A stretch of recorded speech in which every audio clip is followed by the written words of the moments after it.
15 destins brisés par les complications silencieuses du diabète, 15 vies où la lumière de la célébrité n'a jamais révélé l'ampleur du combat intérieur. Aujourd'hui, nous ouvrons le rideau sur ces luttes invisibles, longtemps tues. La vérité derrière leur disparition vous surprendra peut-être. Avez-vous un souvenir lié à l'un d'eux? Numéro 1. Johnny Hallyday. Le 28 décembre 2017, au cœur d'une nuit froide à Marne-la-Coquette, la nouvelle a bouleversé la France entière. Les complications liées au diabète avaient fragilisé son corps depuis longtemps, et ce soir-là, le pays a compris que l'idole qui avait accompagné plusieurs générations venait de s'éteindre dans une intimité douloureuse entourée de sa famille. Johnny Hallyday n'a pas seulement été un chanteur, il a été un visage du cinéma français et francophone, porté par une présence magnétique. Son rôle dans L'Homme du train lui a valu une admiration rare, preuve que son talent dépassait largement la scène musicale. Sa capacité à incarner la solitude, la fragilité et la force en un seul personnage a marqué durablement le public. Il était un symbole culturel, un repère émotionnel, un artiste qui rassemblait les foules grâce à une authenticité brute et une carrière aux multiples facettes. Sa vie a été façonnée par une enfance compliquée, marquée par l'absence parentale et la nécessité de grandir plus vite que les autres. La scène est devenue son refuge, l'endroit où il apprenait à transformer ses blessures en énergie créatrice. Sa carrière a été ponctuée de triomphes spectaculaires, mais aussi de périodes de doute, d'accidents, d'épuisement, de combats personnels qui ont forgé un caractère déterminé, parfois tourmenté, mais profondément humain. Les défis qu'il a dû affronter ont donné à son art une profondeur que le public ressentait intensément. Les dernières années ont été marquées par un affaiblissement progressif de sa santé. Le diabète compliquait son quotidien, limitait ses déplacements, changeait son mode de vie et imposait un rapport nouveau à son corps. Ces contraintes l'obligeaient à ralentir, chose difficile pour un homme habitué aux scènes immenses et aux tournées sans fin. Ses proches ont vécu ces moments avec une grande tendresse, conscients que l'artiste continuait de se battre pour rester au plus près de ceux qui l'aimaient. L'annonce de sa disparition a provoqué une émotion nationale. Les médias, les artistes, les institutions culturelles et des millions de fans ont rendu hommage à une figure dont la voix et la présence sont traversées des décennies.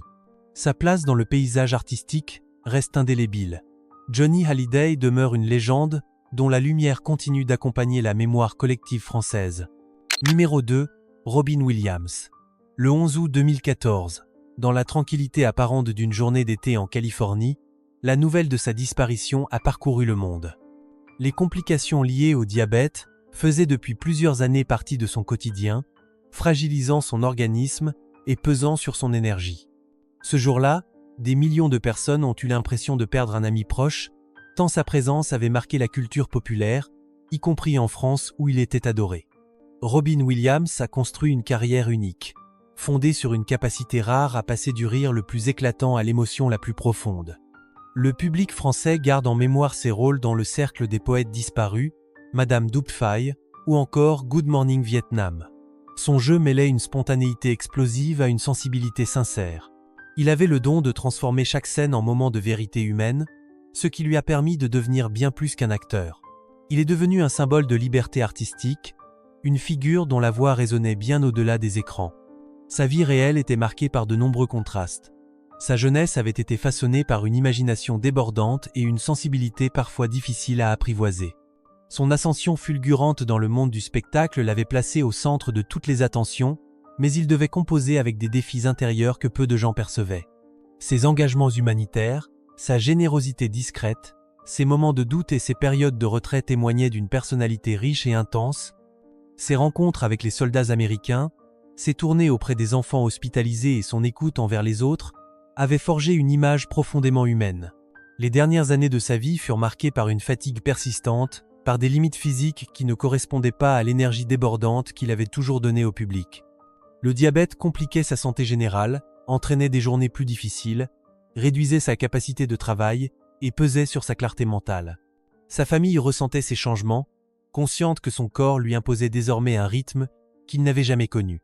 L'homme vibrant et infatigable de ses débuts se battait désormais contre un quotidien lourd et exigeant. L'annonce de sa disparition a provoqué une vague d'émotions mondiales. Les cinéastes, les comédiens, les institutions culturelles françaises et un immense public ont salué son génie. Sa capacité à unir les cœurs et à offrir de l'espoir reste intacte. Et vous, Quel souvenir gardez-vous de cet artiste inoubliable? Numéro 3. Jean-Luc Delarue. Le 30 août 2012, en fin de journée, la France apprend sa disparition dans une atmosphère lourde d'émotions. Les complications liées au diabète avaient affaibli son organisme au fil des années, réduisant sa résistance et rendant chaque effort plus difficile. Cette annonce met fin à une période où sa santé fragile occupait déjà une place importante dans les préoccupations du public et de ses proches. Jean-Luc Delarue était une figure incontournable de l'audiovisuel français. Sa notoriété dépassait largement le cadre de la présentation télévisée. Grâce à sa présence calme, son ton rassurant et son talent pour donner la parole à ceux que la société voyait peu, il a profondément marqué la télévision française. L'émission Ça se discute est restée une référence, un espace où les histoires humaines prenaient vie sans artifice. Son influence provenait de sa capacité unique à incarner la confiance, la proximité et l'écoute. Il avait cette rare faculté de saisir les silences, de comprendre les fragilités et d'ouvrir des discussions difficiles que d'autres n'osaient pas aborder. Sa vie personnelle avait été marquée par des hauts et des bas. Son parcours professionnel s'était construit sur une volonté inflexible de réussir, résultat d'une enfance où il avait compris très tôt la valeur du travail et de la persévérance. Son ascension rapide dans le monde des médias avait apporté une pression constante qu'il gérait par un perfectionnisme intense. Ses projets nombreux, ses ambitions créatives et son dévouement pour les formats innovants révélaient un homme habité par une quête d'excellence. Les difficultés auxquelles il avait été confronté au fil du temps avaient modulé son caractère, renforçant certains traits, en adoucissant d'autres, et en lui offrant une profondeur émotionnelle que peu connaissaient réellement. Les dernières années de sa vie furent marquées par des préoccupations de santé de plus en plus visibles. Le diabète imposait un rythme contraignant, provoquait des épisodes de fatigue sévères et limitait ses capacités professionnelles. Sa famille vivait cette période avec attention, tentant de préserver autour de lui un environnement apaisant. Ses amis du milieu audiovisuel percevaient son combat quotidien, un combat mené avec discrétion, loin des caméras, dans un mélange de courage et de résignation silencieuse. L'annonce de sa disparition a suscité une immense vague d'hommages. Les professionnels de la télévision, les anciens participants de ses émissions et un large public ont salué son rôle majeur dans l'histoire audiovisuelle française. Jean-Luc Delarue laisse derrière lui un héritage fait d'écoute, de respect et de récits humains qui continueront longtemps de résonner dans la mémoire collective. Numéro 4. Patrice Chéreau. Le 7 octobre 2013, en début de soirée, la triste nouvelle de sa disparition arrive et bouleverse le monde artistique français. Les complications liées au diabète avaient depuis longtemps fragilisé son état général, limitant ses forces et rendant chaque projet plus difficile à mener. Ce jour-là marque la fin d'un parcours exceptionnel. Un parcours où la passion avait toujours surpassé la fatigue, mais où le corps ne pouvait plus suivre l'élan créatif qui l'animait. Patrice Chéreau était l'un des artistes les plus complets et respectés de sa génération. Son nom résonne à la fois dans le cinéma, dans le théâtre et dans l'opéra. Le public français se souvient notamment de son film Intimité, récompensé à Berlin, mais aussi de sa mise en scène du Ring de Bayreuth, qui avait révolutionné l'approche de l'œuvre. Sa vision exigeante, son sens aigu du détail et sa manière de diriger les comédiens en faisaient un créateur majeur. Il était considéré comme un innovateur, un homme capable de bousculer les conventions pour atteindre une vérité artistique rare. Son influence s'étendait bien au-delà de ses œuvres, car chaque projet qu'il touchait devenait une expérience humaine et esthétique. Sa vie avait été marquée par une détermination farouche. Né dans un environnement où l'art occupait une place importante, il avait grandi avec la conviction que la création permettait d'explorer les zones les plus profondes de l'âme humaine.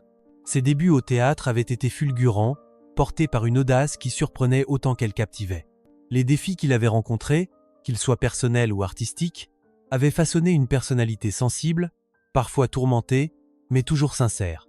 Ses rencontres avec de grands auteurs, ses voyages, ses collaborations internationales et son rapport intense à la scène avaient créé chez lui une force intérieure qui nourrissait tout son travail. Les dernières années avaient été plus difficiles. Le diabète compliquait son quotidien, réduisait son endurance et obligeait son corps à lutter en permanence contre l'épuisement. Cette fragilité l'avait contraint à ralentir le rythme, sans pour autant abandonner sa volonté de créer. Ses proches avaient perçu ce combat silencieux, mêlé de lucidité et de courage. Il cherchait à protéger son intimité tout en continuant à offrir au public des œuvres fortes et émotionnellement denses. L'annonce de sa disparition a déclenché une pluie d'hommages. Les institutions culturelles, les artistes du monde entier et un public fidèle ont salué son génie. Patrice Chéreau laisse un héritage immense, fait de beauté, d'exigence et d'une recherche permanente de vérité artistique qui continue d'inspirer des générations entières. Numéro 5, Pierre Mondy. Le 15 septembre 2012, au petit matin, les médias français annoncent sa disparition et plongent le pays dans une profonde émotion. Les complications liées au diabète avaient miné son état de santé depuis plusieurs années, affaiblissant progressivement son organisme et rendant les périodes de rémission de plus en plus courtes. Ce jour-là, le monde du théâtre et du cinéma perd l'une de ses figures les plus familières. Pierre Mondy était un visage incontournable du paysage artistique français. Son nom évoquait immédiatement sa carrière immense, qui s'étendait du théâtre populaire au film culte. Le public se souvient notamment de son rôle dans la série Les Cordiers, Juges et Flics, qui l'avait rendu immensément populaire. Sa capacité à incarner des personnages à la fois autoritaires, chaleureux et profondément humains lui avait valu une reconnaissance durable. Il possédait un charme simple, une sincérité d'interprétation et un sens du rythme qui faisait de lui un comédien unique. Ses mises en scène théâtrales avaient également contribué à renouveler le répertoire français. Il était devenu un repère pour toute une génération de spectateurs. Sa vie réelle avait été marquée par un parcours intense. Né dans un milieu où les arts n'étaient pas une évidence, il avait dû se frayer un chemin à force de travail et de persévérance. Son engagement dans l'armée pendant la guerre avait laissé en lui une expérience profonde, une conscience aiguë de la fragilité de la vie. Cette maturité précoce avait influencé son jeu, lui donnant une présence plus ancrée et plus authentique. Ses débuts sur scène avaient été reçus avec enthousiasme et très vite, il s'était imposé comme une figure majeure du théâtre français. Les nombreuses rencontres, les tournées, les défis artistiques et les périodes de doute avaient façonné son caractère, lui offrant une palette émotionnelle que son public ressentait vivement. Les dernières années de sa vie avaient été marquées par un déclin progressif de sa santé. Le diabète rendait chaque journée plus difficile, provoquant des épisodes d'épuisement et imposant des traitements constants. Sa famille vivait ces moments avec une grande attention, cherchant à l'entourer de calme et de chaleur. Ses collègues savaient qu'il continuait de lutter, cherchant à rester en contact avec le milieu qu'il aimait tant, même si son corps ne lui permettait plus la même liberté. Lorsque sa disparition a été annoncée, une immense vague d'hommages a envahi la France. Les théâtres, les cinéastes, les comédiens et un public fidèle ont salué la mémoire d'un artiste dont la présence avait illuminé des décennies. Pierre Mondy laisse un héritage marqué par la générosité, le travail et une sincérité qui continuent d'inspirer la scène française. Numéro 6, Gérard Blanc. Le 24 janvier 2009, en pleine nuit parisienne, la France apprend sa disparition soudaine. Les complications liées au diabète avaient fragilisé son organisme depuis quelque temps déjà, créant des variations de santé qui l'obligeaient à ralentir. Ce soir-là, la nouvelle frappe durement un public qui avait grandi en écoutant sa voix singulière et en suivant sa carrière sur les scènes françaises. Gérard Blanc n'était pas seulement un chanteur populaire, il était aussi un artiste complet qui avait su laisser une empreinte dans l'univers audiovisuel français. Beaucoup se souviennent de son passage dans le groupe Martin Circus, mais aussi de sa carrière solo marquée par des titres devenus emblématiques. Sa participation à de nombreux programmes musicaux et télévisés avait renforcé sa notoriété auprès du grand public. Son style reconnaissable, sa présence chaleureuse et sa façon de raconter les émotions à travers ses interprétations avaient fait de lui une figure aimée et respectée. Il possédait cette faculté rare de créer un lien direct avec son public, un lien qui dépassait largement la simple chanson. Sa vie personnelle avait été le théâtre de nombreux tournants. Son enfance, marquée par la curiosité artistique, avait rapidement laissé place à un parcours fait de rencontres décisives et de défis personnels qu'il avait dû surmonter avec courage.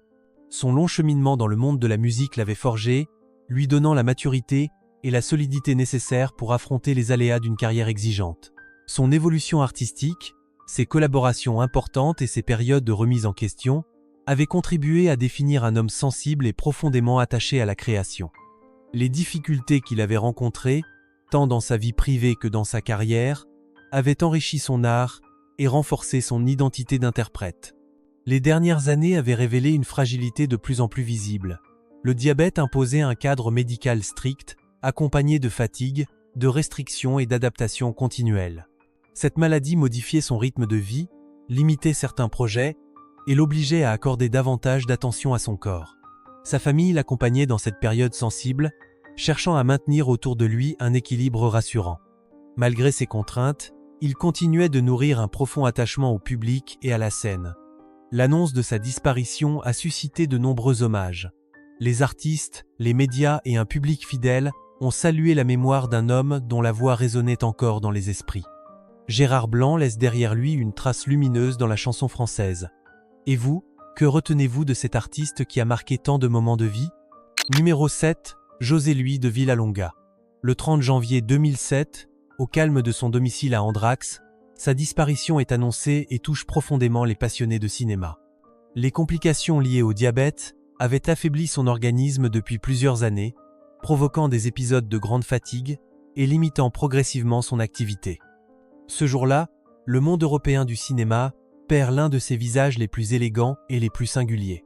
José Luis de Villalonga était une figure reconnue du cinéma international et un visage familier pour le public français. Son apparition dans Diamant sur canapé, aux côtés d'Audrey Hepburn, l'avait immédiatement inscrit dans la mémoire collective. Sa prestance aristocratique, son élégance naturelle et son jeu subtil lui avaient permis d'incarner des personnages raffinés, souvent mystérieux, qui plaisaient particulièrement aux spectateurs français. Il avait trouvé en France une reconnaissance durable grâce à sa participation à de nombreux films européens et à sa présence dans la culture francophone. Sa carrière mêlait littérature, journalisme et cinéma, ce qui renforçait encore son image d'homme du monde. Sa vie personnelle avait été marquée par un parcours riche en expériences. Issu d'une famille aristocratique espagnole, il avait grandi dans un environnement strict, où l'éducation et la discipline occupaient une place centrale. La guerre civile espagnole avait bouleversé son adolescence, créant des fractures intérieures profondes et influençant sa vision du monde. Après ses études, il s'était tourné vers l'écriture, voyageant beaucoup et se forgeant une identité cosmopolite. Ses rencontres dans les milieux littéraires, artistiques et politiques européens avaient façonné son regard, nourri sa sensibilité et ouvert la voie à une carrière faite de transitions entre plusieurs formes d'expression. Ses talents multiples lui avaient permis d'explorer des univers très différents, ce qui enrichissait chacun de ses rôles. Ces dernières années avaient été marquées par un affaiblissement progressif. Le diabète exigeait un contrôle constant et entraînait une diminution de son autonomie. Les traitements, la fatigue chronique et la baisse d'énergie l'avaient progressivement éloigné des plateaux de tournage. Sa famille observait ces changements avec une grande délicatesse, consciente de l'importance de préserver sa dignité et son calme intérieur. L'artiste, qui avait longtemps voyagé, vécu et créé avec intensité, affrontait désormais un quotidien ralenti et contraint. À l'annonce de sa disparition, les cinéastes, les écrivains et les institutions culturelles européennes ont salué un esprit élégant et brillant. José Luis de Villalonga laisse un héritage marqué par l'intelligence, l'élégance et la polyvalence, une figure dont la présence continue de briller dans l'histoire culturelle francophone. Numéro 8, Susan Hayward. Le 14 mars 1975, en fin d'après-midi, la nouvelle de sa disparition atteint les médias américains puis européens. Les complications liées au diabète avaient pesé depuis longtemps sur son état général, provoquant des épisodes de faiblesse qui rendaient les tournages difficiles. Ce jour-là, le public international, dont une large partie en France, perd une actrice dont la présence magnétique avait marqué plusieurs générations de cinéphiles. Susan Hayward était une figure emblématique de l'âge d'or hollywoodien, admirée en France pour la force dramatique de ses rôles et la profondeur émotionnelle qu'elle savait transmettre. Son interprétation dans Je veux vivre lui avait valu un succès mondial et avait scellé son statut d'actrice majeure. Son visage apparaissait régulièrement dans les magazines français de cinéma et ses films étaient largement diffusés dans les salles françaises, où elle était accueillie comme une artiste capable de mêler intensité, fragilité et détermination. Son charisme naturel et son jeu expressif avaient créé un lien puissant avec les spectateurs, qui voyaient en elle l'une des grandes tragédiennes de son époque. Sa vie personnelle avait été marquée par de nombreux défis. Issue d'une famille modeste de New York, elle avait dû lutter pour se faire une place dans un milieu extrêmement compétitif. Son enfance difficile, ponctuée de responsabilités précoces, avait façonné un caractère solide et obstiné. Son arrivée à Hollywood avait été semée d'embûches, mais sa persévérance l'avait rapidement conduite vers des rôles plus importants. Les tournages exigeants, ses rencontres professionnelles et ses expériences personnelles avaient forgé une femme d'une grande sensibilité émotionnelle. Ses relations amoureuses complexes, ses périodes de doute et les accidents de tournage auxquels elle avait survécu avait renforcé sa réputation d'actrice courageuse et résiliente. Ces dernières années avaient révélé une fragilité croissante. Le diabète modifiait son quotidien, imposait des soins constants et limitait sa capacité à poursuivre ses activités artistiques. Les contraintes médicales, la fatigue chronique et l'obligation de ralentir un rythme de vie auquel elle n'était pas habituée l'avaient poussée à se retirer progressivement des studios. Sa famille l'entourait avec tendresse dans cette période délicate, observant le contraste entre la femme forte qu'elle avait toujours été et ce corps qui refusait désormais d'avancer au même rythme. À l'annonce de sa disparition, la presse française avait rendu hommage à une actrice dont la puissance émotionnelle avait profondément marqué le public. Susan Hayward laisse un héritage fait d'audace, de passion et de rôles inoubliables qui continuent de toucher les spectateurs francophones. Numéro 9. Mary Tyler Moore. Le 25 janvier 2017, en fin d'après-midi, les médias américains annoncent sa disparition et la nouvelle traverse rapidement l'Atlantique. Les complications liées au diabète, qu'elle affrontait depuis sa jeunesse, avaient provoqué un affaiblissement sévère de son organisme. Ce jour-là, le public francophone perd une actrice dont le visage et l'énergie avaient marqué des décennies de télévision et de cinéma. Mary Tyler Moore était une figure essentielle de la culture populaire, admirée en France pour son élégance, son humour et son jeu d'actrice subtile. La série The Mary Tyler Moore Show, diffusée dans plusieurs pays européens, l'avait propulsée au rang d'icône. Elle incarnait une femme indépendante, moderne, ambitieuse, un modèle rare pour l'époque et particulièrement apprécié du public français.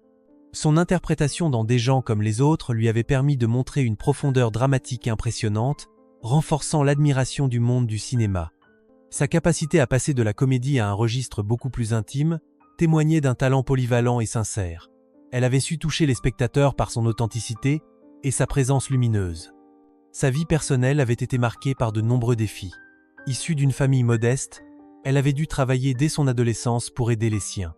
Son entrée dans le monde artistique avait été le fruit d'un engagement constant et d'une grande volonté. Elle avait connu des épreuves, des chagrins familiaux, des doutes liés à la célébrité, mais aussi des moments d'épanouissement profond. Son combat de longue durée contre le diabète, diagnostiqué très tôt, avait exercé une influence immense sur sa manière de vivre. Ses engagements humanitaires, notamment pour la recherche médicale, avaient fait d'elle une figure respectée bien au-delà du cinéma. Ses rencontres dans le milieu artistique, ses moments de joie sur les plateaux et les obstacles qu'elle avait surmontés avaient façonné une femme d'une grande force intérieure. Ces dernières années avaient été marquées par un ralentissement forcé. Le diabète, devenu plus difficile à contrôler, imposait des traitements lourds, provoquait des épisodes d'épuisement et réduisait sa mobilité.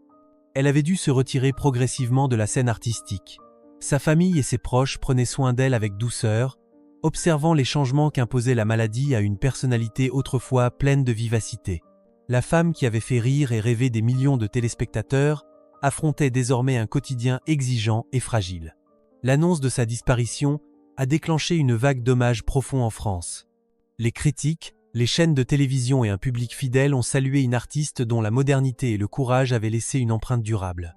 Mary Tyler Moore demeure une figure lumineuse de la culture audiovisuelle, un symbole d'indépendance et de sensibilité qui continue d'inspirer. Numéro 10. Wilford Brimley. Le 1er août 2020, en début de soirée, les médias américains annoncent sa disparition dans un hôpital de l'Utah et la nouvelle atteint rapidement la presse francophone. Les complications liées au diabète, une maladie avec laquelle il vivait depuis de nombreuses années, avaient considérablement affaibli son organisme. Ce jour-là, le public français perd un acteur dont le visage familier incarnait depuis longtemps une forme de sagesse et de bienveillance à l'écran. Wilford Brimley était un acteur profondément apprécié en France, notamment grâce à ses rôles dans Le Facteur sonne toujours deux fois, Cocoon ou encore Le Firme. Son apparence rassurante, sa voix chaleureuse et sa manière d'incarner des personnages simples mais profondément humains lui avaient valu une popularité durable. Il représentait une figure du cinéma américain traditionnel, celle qui reliait les spectateurs à une époque où les personnages étaient construits autour de valeurs fortes et de sentiments authentiques. Sa capacité à créer une empathie immédiate avec le public faisait partie de son charme. Les spectateurs français appréciaient particulièrement cette sincérité, cette qualité rare de donner l'impression de connaître l'homme derrière le personnage. Sa vie personnelle avait été marquée par un parcours atypique. Avant de devenir acteur, il avait exercé de nombreux métiers, notamment dans les ranchs et les usines, ce qui avait façonné chez lui une personnalité directe et authentique. Il était entré tardivement dans le monde du cinéma, porté par une rencontre décisive avec un réalisateur qui avait perçu son potentiel naturel. Cette expérience de vie avait influencé son jeu, lui donnant une profondeur peu commune. Les épreuves, les responsabilités précoces, les instants de doute, les joies simples et les liens qu'il avait tissés au fil des années avaient forgé un homme solide, patient, attaché aux valeurs familiales. Ses engagements pour la prévention du diabète, qu'il défendait publiquement, témoignaient de sa volonté d'aider les autres à affronter les mêmes défis que lui. Ces dernières années avaient été marquées par une santé de plus en plus fragile. Le diabète imposait des soins réguliers, des restrictions et une attention constante portée aux moindres signaux venus de son corps. Les épisodes de fatigue étaient fréquents et son rythme de vie s'en trouvait très limité. Sa famille avait fait tout son possible pour préserver autour de lui une atmosphère calme, propice au repos. L'homme énergique et déterminé qu'il avait toujours été devait désormais composer avec un quotidien exigeant. L'annonce de sa disparition avait suscité de nombreux hommages. Les critiques français, les acteurs et un large public avaient salué la mémoire d'un artiste dont la sincérité et l'humanité avaient marqué plusieurs générations. Et vous, quel souvenir gardez-vous de cet acteur au regard si bienveillant? Numéro 11. Anne Baxter. Le 12 décembre 1985, en milieu d'après-midi, les médias américains annoncent qu'elle vient de s'éteindre dans un hôpital de New York. Les complications liées au diabète avaient affaibli son organisme au fil du temps, accentuant une fragilité qui l'avait contrainte à réduire ses activités. Ce jour-là, le public francophone perd une actrice dont le charme, l'intensité et la présence élégante avaient profondément marqué le cinéma classique. Anne Baxter était l'une des grandes figures d'Hollywood, admirée en France pour sa polyvalence et son magnétisme. Le public français se souvient particulièrement d'elle dans Ève, film devenu un monument du 7e art, où elle incarnait une jeune actrice ambitieuse avec une maîtrise impressionnante. Sa carrière, jalonnée de rôles complexes, mettait en lumière une femme capable de passer de la candeur à la manipulation avec une aisance fascinante. Elle avait séduit les critiques par son expressivité, sa finesse psychologique et sa capacité à saisir les nuances les plus délicates d'un personnage. Ses apparitions dans les festivals, ses interviews et les nombreuses diffusions de ses films en France avaient contribué à installer durablement son image dans la mémoire collective. Sa vie personnelle avait été marquée par de profondes périodes de transformation. Petite fille réservée issue d'une famille liée au monde du théâtre, elle avait grandi dans un environnement nourri d'art et de créativité. Ses débuts précoces à Hollywood, ses années d'apprentissage exigeantes et ses rencontres avec des réalisateurs prestigieux avaient construit en elle une maturité artistique rare. Les défis personnels qu'elle avait traversés, les changements familiaux, les déménagements constants et les responsabilités parfois lourdes avaient façonné une personnalité complexe. Ces expériences avaient nourri son jeu, lui donnant cette profondeur mystérieuse que le public percevait à l'écran. Les dernières années de sa vie avaient été assombries par un déclin progressif de sa santé. Le diabète exigeait un suivi constant, des adaptations quotidiennes et des périodes de repos prolongées. Les tournages étaient devenus difficiles, chaque effort lui demandait une énergie considérable. Sa famille l'accompagnait avec douceur, cherchant à préserver son confort et à maintenir autour de elle un environnement apaisant. La femme, autrefois pleine d'élan et de détermination, affrontait désormais un quotidien marqué par la prudence et la fatigue. L'annonce de sa disparition a suscité une multitude d'hommages. Les critiques français, les cinéastes et les amateurs de cinéma classique ont salué la mémoire d'une actrice dont le talent continue d'éclairer les œuvres qu'elle a laissées. Anne Baxter demeure une présence essentielle du cinéma hollywoodien, une artiste dont la sensibilité et la force intérieure résonnent encore aujourd'hui. Numéro 12. Errol Flynn. Le 14 octobre 1959, en début de soirée, les journaux australiens et américains annoncent sa disparition soudaine à Vancouver, et la nouvelle gagne rapidement l'Europe. Les complications liées au diabète avaient contribué à affaiblir son organisme depuis plusieurs années, accentuant une fatigue chronique qui contrastait avec l'image dynamique qu'il avait laissée au public. Ce jour-là, les cinéphiles français perdent l'un des visages les plus marquants du cinéma d'aventure. Errol Flynn était une véritable légende pour le public francophone. Son interprétation de Robin des Bois reste l'un des rôles les plus iconiques du cinéma classique, un mélange de charisme, de bravoure et de légèreté qui avait séduit les spectateurs français dès la première diffusion. Ses performances dans Capitaine Blood, La charge de la brigade légère ou encore Les aventures du capitaine Wyatt avait ancré son image d'aventurier irrésistible. Il incarnait l'insouciance, la liberté et la séduction, soutenu par un jeu d'acteur naturel et une présence magnétique. Les critiques français admiraient son élégance, son sourire et la fluidité de son jeu, qui donnaient vie à des personnages devenus cultes. Sa vie personnelle avait été marquée par des contrastes frappants. Né en Tasmanie dans une famille au passé compliqué, il avait grandi entre discipline, voyage et aspiration d'aventure. Son adolescence imprévisible, ses départs précipités, ses années de survie dans différentes régions du monde avaient construit un caractère fougueux et intrépide. Avant de connaître la célébrité, il avait exercé des métiers variés, souvent dangereux, qui avaient nourri son goût de la liberté et son intensité émotionnelle. Son arrivée à Hollywood avait été le début d'une ascension fulgurante, portée par son charme naturel et ses qualités physiques exceptionnelles. Ses relations souvent tumultueuses, ses voyages incessants et son besoin permanent de mouvement avaient façonné une personnalité complexe, aussi brillante qu'insaisissable. Les dernières années de sa vie avaient révélé une fragilité nouvelle. Le diabète commençait à peser sur son quotidien, provoquant des douleurs, des difficultés à maintenir son énergie et une baisse progressive de sa résistance physique. Les tournages devenaient plus éprouvants et les médecins lui recommandaient de ralentir. Sa famille et ses proches remarquaient un changement dans son comportement, davantage marqué par la fatigue que par l'élan aventureux qu'il avait toujours porté. L'homme qui incarnait l'audace devait désormais composer avec un corps affaibli. L'annonce de sa disparition a suscité une vague d'émotions dans la presse française. Les revues de cinéma, les critiques et le public ont rendu hommage à un acteur dont la fougue et la présence continuent de marquer la culture cinématographique. Errol Flynn reste l'un des visages les plus inoubliables de l'âge d'or hollywoodien, un symbole d'aventure et de liberté qui traverse les générations. Numéro 13. Mahalia Jackson. Le 27 janvier 1972, au lever du jour, la presse américaine annonce sa disparition dans un hôpital de Chicago et la nouvelle parvient rapidement en France. Les complications liées au diabète, qu'elle combattait depuis de longues années, avaient provoqué un affaiblissement sévère qui limitait ses déplacements et son souffle. Ce jour-là, le public francophone perd une voix qui avait traversé les frontières, une voix dont la puissance spirituelle avait touché le cœur de millions d'auditeurs. Mahalia Jackson était bien plus qu'une chanteuse, elle était une icône mondiale du gospel et une figure profondément respectée en France. Sa voix majestueuse, capable d'exprimer la douleur comme la joie la plus éclatante, lui avait valu une reconnaissance exceptionnelle. Les spectateurs français gardaient un souvenir vibrant de ses apparitions lors de tournées européennes où elle remplissait des salles entières. Elle incarnait une musique sincère, dépouillée, enracinée dans une tradition spirituelle profonde.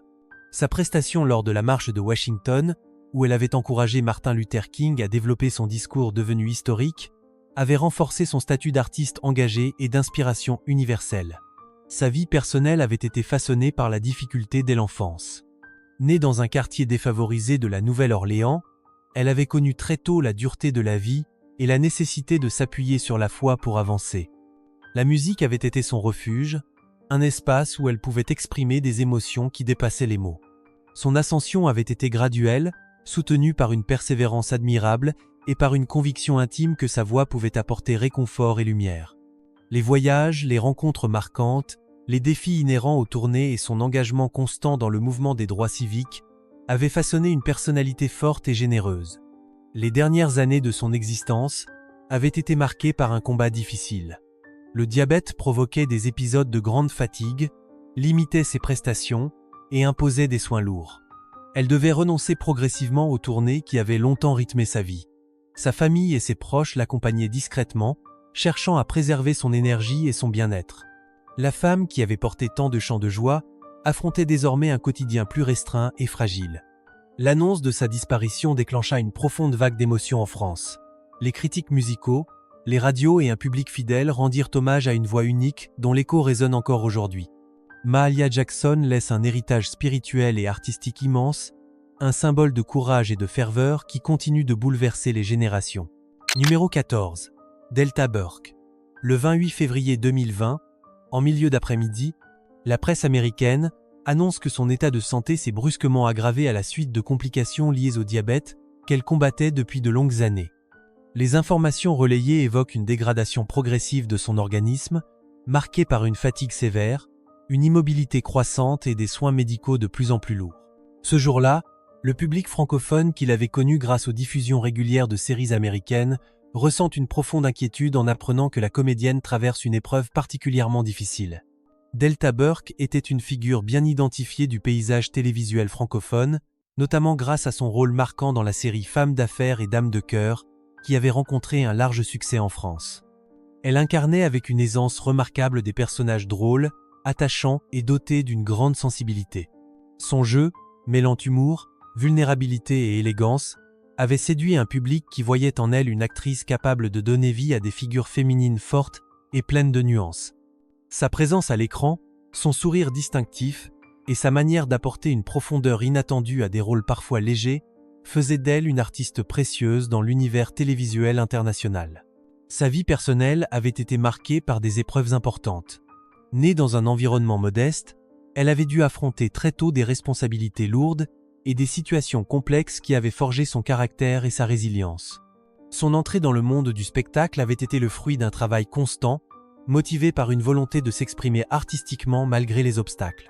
Elle avait connu des périodes de doute, de pression médiatique, de questionnements identitaires, mais aussi des phases d'accomplissement profond où elle voyait son talent reconnu. Les relations humaines fortes, les amitiés nouées dans le milieu artistique, ses engagements personnels et les défis psychologiques affrontés à différentes étapes de sa carrière avaient construit une personnalité sensible et déterminée. Ces dernières années avaient été assombries par une dégradation progressive de sa santé. Le diabète modifiait profondément son rythme de vie, limitait ses mouvements, provoquait des crises de fatigue intenses et nécessitait un suivi médical attentif.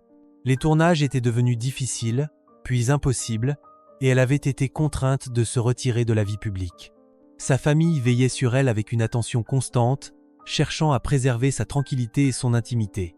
Les changements physiques et émotionnels imposés par la maladie avaient transformé son quotidien, l'obligeant à vivre avec prudence et douceur. L'annonce de son état critique avait suscité de nombreuses réactions en France. Les téléspectateurs, les professionnels du petit écran et les critiques rendaient hommage à une femme dont le talent et la sincérité avaient profondément marqué la télévision.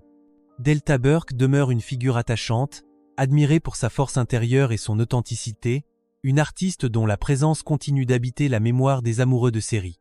Numéro 15. Paul Soles.